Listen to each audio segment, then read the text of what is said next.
Hello, my name is Scott Davis. Welcome to New World Birth. This is the care and feeding of a New World Age report for the Gregorian date of August 5th, 2016, and one awk-bol or night in the Mayan Zolkin calendar, with Venus entering Virgo and Saturn turning direct. August 5th is one awk-bol or night, and it carries the themes of dreams, transitions from light to dark, and dark to light, starry skies, subconscious thoughts, the void where nothing exists, but there is all potential, the womb of creation, sanctuary, the underworld, stillness, introspection, dawn and dusk. The glyph for night is the owl, a creature of both day and night. The one night Trisena is a great time to explore the dark parts in our lives and realize that without the darkness, we cannot see the stars. Before I get into the daily energy for one awk-bol, on the 5th, all the planets appear to be moving forward from our vantage point here on the Earth, with the exceptions of Saturn and Chiron, Uranus, Neptune, and Pluto, which all appear to be moving retrograde or in reverse motion. And remember, the themes of retrograde planets are review of the past, reevaluate, reminisce, and we can see these themes being played out. We've got retrograde Saturn in Sagittarius. It delays success until perseverance and patience are learned. And Sagittarius themes are travel, education, adventure, expanding our horizons, and planning for upcoming experiences. And Saturn brings the details to the grand overview of Sagittarius. Saturn retrograde is a taskmaster that demands that we take responsibility to review our beliefs while in Sagittarius. Chiron retrograde has us reviewing our wounds so that they can be released by having the courage to open our hearts to any fear or pain associated with the past. If you find yourself recalling painful events or situations between now and when Chiron turns direct on November 30th, it's advisable to remain conscious while dealing with these uncomfortable feelings, as they'll reveal a path to healing and letting go of what no longer serves a purpose in our upcoming journey. And then we've got Uranus retrograde in Aries. It's seeking to shake the very foundation through the unexpected rebellion of the individual. Uranus in Aries will have people wanting to hurry the process of getting free, to push the river of revolution, whether it's personal or political. Uranus in astrology always forces us outside of our comfort zone, so that we have to look for possibilities outside of the box. This is about unplanned experiences that disrupt our perceived and planned life path in order to move us forward in our spiritual evolution, individually and globally. And then Neptune is retrograde in Pisces, and this is about seeking transcendence through spiritual experiences. This is a time to use spiritual practices to keep us grounded as we expand our intuition and consciousness. Both Neptune and Pisces, the sign that it rules, tend to be dreamy, imaginative, difficult to nail down due to their qualities of illusion and illumination, often without knowing which is which. They represent compassion and codependence, selflessness and loss of self, higher purpose and substance abuse in their inspiration to transcend the material plane and experience something beyond words and thoughts. And then we have Pluto retrograde in Capricorn. Pluto is the planet of transformation through a death and rebirth cycle. It's retrograde, which is about reviewing the past. So this is a time of releasing anything from the past that is a burden to our new path. Pluto represents death and completion, and in Capricorn, this is about the breakdown of structures to bring about transformation. And during the one night Trisena, we have Saturn turning direct on the 13th. Which can show us a new path to make us aware that we take responsibility to work on making something better through being conscious of our beliefs, explorations, and freedom-seeking behavior. The Lord of Karma slowly has us implementing the lessons of the past 4 months. So let's look at the daily vibrational energy of this Trisena. August 5th is one awk-bol or night, which is about unity experience through contemplating the stars in the Mayan Zolkin calendar. And at this point, we have Venus entering into Virgo. which is a sign of its fall. So for a little over 3 weeks, this brings a level of caution to romance and socializing. This may be a time when people want to feel special in the eyes of their partner. For some reason, this placement of Venus tends to promote scandal. This can also bring a love for the world at large rather than just one person. I'm not going to be covering the daily lunar activity in these reports other than new and full moons, but that information is available on the New World Birth Daily Facebook post and on the blogger New World Birth blog.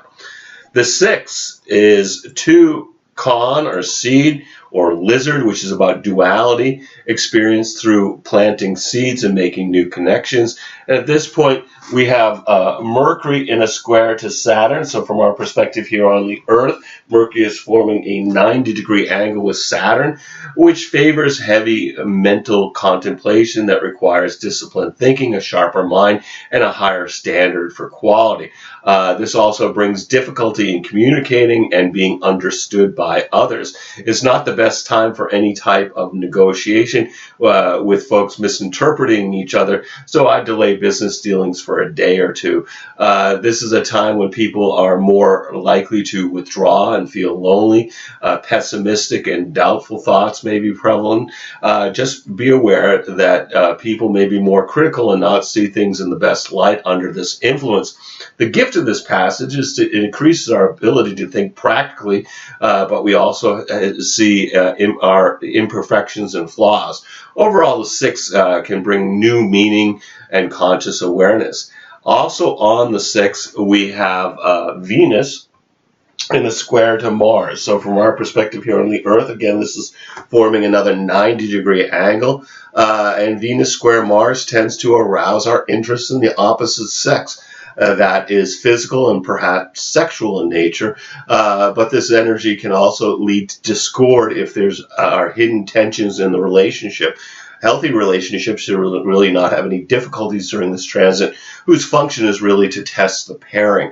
It's basically about on one side engaging in what's pleasurable for you and your partner, and then on the other side, where are the tensions that lead to disputes that come from unexpressed sexuality.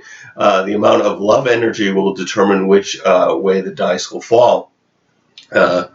This creates difficulty for couples trying to keep interactions nice and easy while not expressing the drives that Mars is known for. Relationships begun under this transit tend to be based on physical attraction. August 7th is 3 Chan or serpent, taking action through being flexible. And at this point, we have Mercury opposing Neptune. So from our perspective here on the Earth, this is a 180-degree angle between Mercury and Neptune, which can bring a day of confusion with a great deal of information coming into our minds that we can't make sense of. We feel heightened sensitivity that can be with little ability to filter to gain clarity. It's not a day to make any kind of a permanent commitment based on the experiences of the day. But over the next few days, we'll gain clarity about the downloads of new spiritual awareness. Folks may feel confused, anxious, and have a lower tolerance for stress on the 7th. On the 8th, it's 4 Kimi or transformation, which is about stability through releasing what no longer serves us in the Mayan Zolkin calendar. August 9th is 5 Manik or deer empowerment through being of service to others. The 10 is 6 Lama or star or rabbit, which is about being in the flow through being grateful for abundant relationships. And at this point, we have Mercury in a trine to Pluto. So from our perspective here on the Earth, Mercury is forming a 120-degree angle with Pluto, which can bring concerns about the deeper issues in life. This may have people wanting to dig below the surface to uncover mysteries on a personal level. This can be excellent for inner work. So it might be a good day to have for some alone time to discover some of the deeper dimensions of your psyche. Communications may seem rather serious and profound. Thoughts will be more focused and gain insights about important developments. August 11th is 7 Maluk, or offering, reflection through appreciating creation in the Mayan Zolkin calendar. The 12th is 8 Awk, or dog, balance through enjoying family and friends. With Jupiter in Virgo opposing Chiron in Pisces. This brings tension between expansion and healing. This transit pushes us beyond our boundaries to find healing on every level. We've been experiencing this transit off and on since November of last year, and is an orb for the entire report period. Let this energy take you where you need to go and find healing through surrender. August 13th is 9 Shawin, or monkey, patience experienced through creating something new. And this is the point where Saturn turns direct, or starts moving forward from our vantage point here on the Earth. Which will take a while to pick up speed, but brings a time period where we can implement a course correction regarding an obstacle that has been in our path over the past 4 months or so. Saturn's forward movement can show us a new path to make us aware that we have a responsibility to work on making something better through being conscious of our beliefs, explorations, and freedom-seeking behavior. While in Sagittarius, Saturn is stationed at 9 degrees 46 minutes Sag, and this has been really intense for folks with planets around 10 degrees of the mutable signs of Gemini, Virgo, Sagittarius, and Pisces. Even though the pressure will dissipate slowly, it will be an improvement to get some relief. Also on the 13th, Venus is in a square to Saturn. So from our perspective here on the Earth, Venus is forming a 90-degree angle with Saturn, which can be a day of having difficulty relating to others, feeling cool, reserved, isolated. Many will be reevaluating what they're getting out of their relationships as compared to what they're putting in, whether it's a social friendship or an intimate partnership. This could restrict a social plan, or an issue arises that needs addressing. This can also mean to take time to see the big picture from the delays and obstacles we encounter. If you feel loneliness or depression on the 13th, just realize that this too shall pass. And then the 14th is 10 Ebb, or road, manifestation through serving your community, with Venus now in opposition to Neptune from our perspective here on the Earth. They are at a 180-degree angle. Venus in tension with Neptune can be unrealistic with regards to love, which can lead to disappointment. Folks are more likely to picture themselves as the unselfish and giving person in the relationship who makes all the sacrifices for their partner's betterment. This can bring out manipulative behavior to gain control over the other using guilt and obligation. On a higher level, these are planet octaves, so we might find tension between our personal love and our experience of unconditional universal love. This also brings a danger of being deceived in relationships. This is not a good transit to begin a relationship, as access to reality of the relationship is distorted, and it will take time before viewing the relationship is on solid ground. This can also produce wonderful romantic experiences, just don't expect them to last forever. August 15th is 11 Ben, or reed, or corn, which is about resolution through maintaining the home in the Mayan Zolkin calendar. The 16th is 12 Ish, or jaguar, understanding through enjoying nature. And at this point, we have the Sun trine Uranus. So from our perspective here on the Earth, this is a 120-degree angle between the Sun and Uranus, which colors the day's energy to engage in new and different activities that lead to self-discovery and a greater understanding of the world. This is more exciting energy than we have most days. People will be more perceptive and able to make changes with greater understanding of the interrelationships within their lives. Expect folks to be more forthright in expressing themselves themselves without trying to filter what is expressed for the benefit of the listener. This is a day is good for studying science or something technical or occult subjects such as astrology, because it brings the ability to find greater understanding of any discipline that reveals new and exciting aspects of the universe. On the other hand, this will be a difficult day for just following the daily routine. So get out there and do something you've always wanted to do. It's a great day to cross something off your bucket list, and you'll gain some new self-awareness in the process.